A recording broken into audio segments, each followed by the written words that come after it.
अस्कलानी रहमतुल्लाह अलैह ने फतुल बारी के अंदर सही बुखारी की शरह लिखते हुए इंटरनेशनल नंबरिंग के मुताबिक 4042 नंबर हदीस के नीचे यही अल्फाज लिखे, एग्जैक्ट वर्ड मैं पढ़ने लगा हूं, लिअन्नहु बादा मौतिही, और बेशक ये कि आप सल्लल्लाहु अलैहि वसल्लम अपनी मौत के बाद, व इन काना हय्यन, अगरचे के जिंदा है, फहिया हयातुन उखरविया, लेकिन ये जिंदगी उखरवी है, ला तशबहुल हयात दुनिया, इसको दुनिया की जिंदगी के साथ कोई मुशाबा नहीं है, दुनिया की जिंदगी से मुख्तलिफ है। अब ये उखरवी है, जन्नती है, बरज़खी है, इस कॉन्टेक्स्ट में 4 अहदीस सही बुखारी और सही मुस्लिम से, ताकि ये बात बिल्कुल खुल जाए। पहली हदीस जो ऑलरेडी बयान हो चुकी, सही बुखारी इंटरनेशनल नंबरिंग के मुताबिक 4451 के, अम्मा आयशा ने कहा कि आप सल्लल्लाहु अलैहि वसल्लम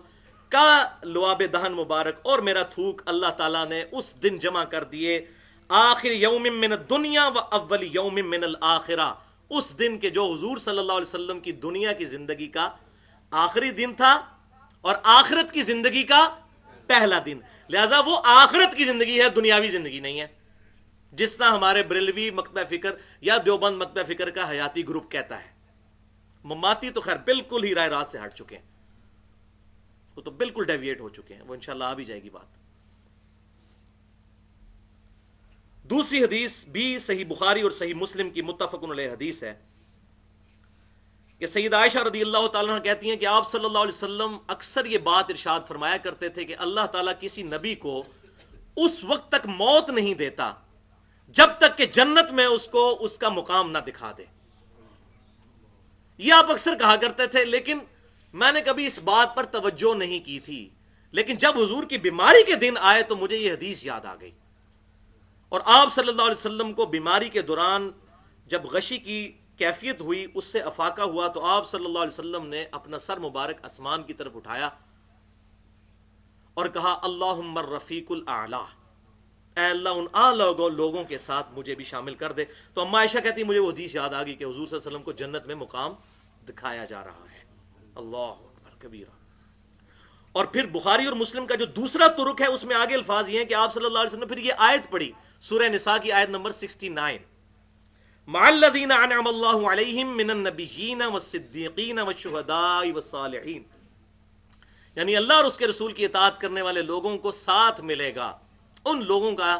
जो सिरातल्लज़ीना अनअमता अलैहिम, इनाम याफ्ता लोग हैं, नबियों में से, सिद्दीकीन में से, शुहदा में से और सालिहीन में से। ये आयत आपने तिलावत की और फिर आप सल्लल्लाहु अलैहि वसल्लम की रूह मुबारक आप सल्लल्लाहु अलैहि वसल्लम के जिस्म मुबारक से परवाज कर गई। इन्ना लिल्लाहि व इन्ना इलैहि राजिऊन। तीसरी हदीस सही बुखारी में 4462 नंबर हदीस है। नबी सल्लल्लाहु अलैहि वसल्लम की लाडली बेटी सैयदा फातिमा रदियल्लाहु ताला अन्हा ने आप सल्लल्लाहु अलैहि वसल्लम की वफात के बाद कहा, ए अब्बा जान, आपने अपने रब के बुलावे पर लब्बैक कह दिया। ए अब्बा जान, आपका ठिकाना जन्नतुल फिरदौस है। ये सैयदा फातिमा रदियल्लाहु ताला अन्हा ने आप सल्लल्लाहु अलैहि वसल्लम की वफात के बाद कहा। और यहां वो भी बात याद कर लीजिए, बुखारी और मुस्लिम की मुत्तफकुन अलैह हदीस है कि वफात से कुछ अरसा पहले आप सल्लल्लाहु अलैहि वसल्लम ने सैयदा फातिमा के एक कान में एक बात कही तो वो रो पड़ी, और फिर एक बात कही तो मुस्कुरा पड़ी। बाद में अम्मा आयशा ने बड़ा जोर लगा के जब पूछा तो फिर सैयदा फातिमा ने बताया कि नबी सल्लल्लाहु अलैहि वसल्लम ने मुझे अपनी वफात की खबर दी थी, किसी और को नहीं बताया था, सिर्फ सैयदा फातिमा को बताया था। तो मैं रो पड़ी और फिर आप सल्लल्लाहु अलैहि वसल्लम ने मुझे बिशारत दी कि मेरे अहले बैत में से सबसे पहले तुम मुझसे मुलाकात करोगी, और क्या तुम इस पर खुश नहीं हो कि अल्लाह ताला ने तुम्हें जन्नती औरतों का सरदार बना दिया है। अल्लाह अकबर। तो इस पे फिर मैं मुस्कुराई कि मैं अपने महबूब सल्लल्लाहु अलैहि वसल्लम को देख लूंगी। तो जाहिर है कि वो देखना कहां पर है, वो जन्नती जिंदगी है। कब्र मुबारक तो सैयदा फातिमा की वहां पर नहीं, वो तो जन्नतुल बकी कब्रिस्तान बकी गरकत में। और चौथी हदीस भी सही बुखारी में इंटरनेशनल नंबर के मुताबिक 1386, आप सल्लल्लाहु अलैहि वसल्लम को एक तवील ख्वाब दिखाया गया। उसके एंड पे आप सल्लल्लाहु अलैहि वसल्लम को एक मंजर दिखाया गया। और याद रखिएगा, नबियों का ख्वाब वही इलाही होता है, इस पे तो इजमा है, कुरान पाक में मौजूद है। इब्राहीम अलैहिस्सलाम को जो बेटे की कुर्बानी का हुक्म हुआ ख्वाब के जरिए हुआ।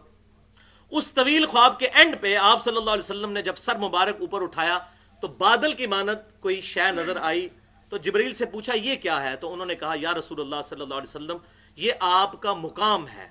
وفات کے بعد۔ تو نبی صلی اللہ علیہ وسلم نے فرمایا جبریل مجھے چھوڑ دو، میں اس مقام میں داخل ہو جاؤں۔ تو سیدنا جبریل نے عرض کی اے اللہ کے رسول صلی اللہ علیہ وسلم ابھی آپ کے چند دن دنیا میں باقی ہیں، اس کے بعد آپ اسی مقام پر آ جائیں گے۔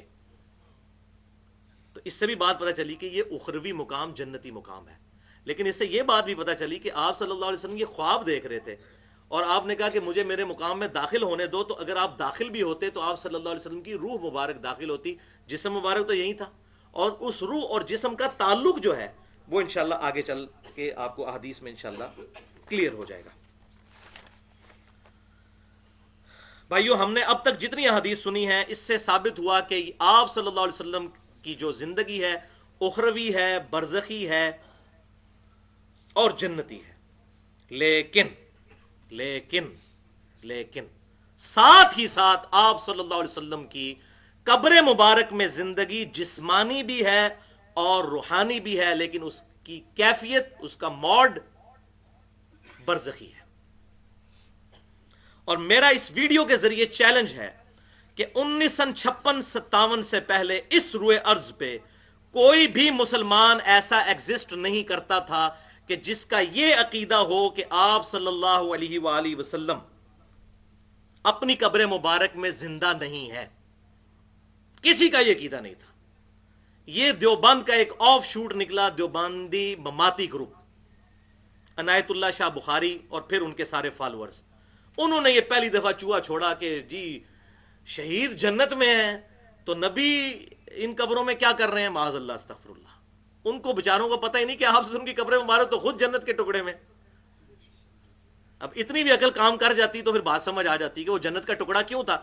اور امام بخاری نے کیا باب باندھا ہے 1196 نمبر حدیث کے اوپر،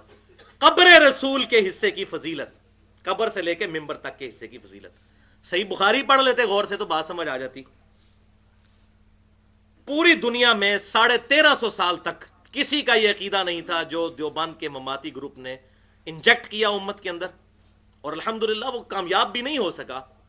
اس فارم میں۔ ابھی بھی الحمدللہ اہل سنت کہلوانے والے تینوں گروہ، بریلوی، دیوبندی اور سلفی یعنی اہل حدیث، ہاں اہل حدیث میں کچھ لوگوں کو بیماری چڑھی، ادھر سے غبار چڑھا تو ان کے کچھ عقیدے خراب ہوئے۔ بہرحال ادھر بھی جو اہل حق علماء ہیں ان کا عقیدہ یہی ہے جو میں بیان کر رہا ہوں، اور اہل تشیع بھی، سب کا یہ عقیدہ ہے کہ آپ صلی اللہ علیہ وسلم قبر مبارک میں جسمانی پلس روحانی زندگی کے ساتھ زندہ ہیں، لیکن وہ برزخی ہے، دنیاوی نہیں ہے، وہ میں آگے بتا دیتا ہوں۔ لیکن ظلم یہ ہے کہ یہی مماتی گروہ دوغلی پالیسی کرتا ہے کہ دیوبند کے وہی علماء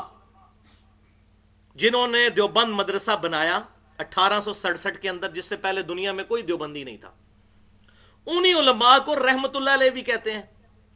حجت الاسلام قاسم نانوتوی کہتے ہیں، حالانکہ ان کو نہیں پتا کہ ان کی مشترکہ عقیدے کی کتاب